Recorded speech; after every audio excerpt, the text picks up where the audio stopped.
একটু ঠান্ডা মাথায় বলো। না, আমি আর আপনাদের সঙ্গে যেতে পারবো না।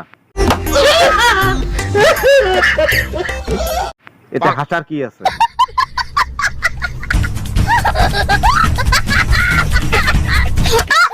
তাও তুমি আমাদের বাসায় আসবা, আমি স্বপ্ন দেখছি না তো, এটা কি সত্যি?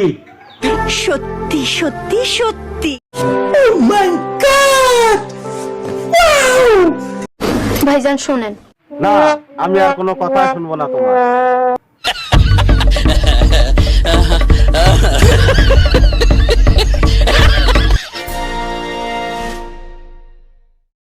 বুইড়া লাউয়ের জন্য দরকার শুটকি।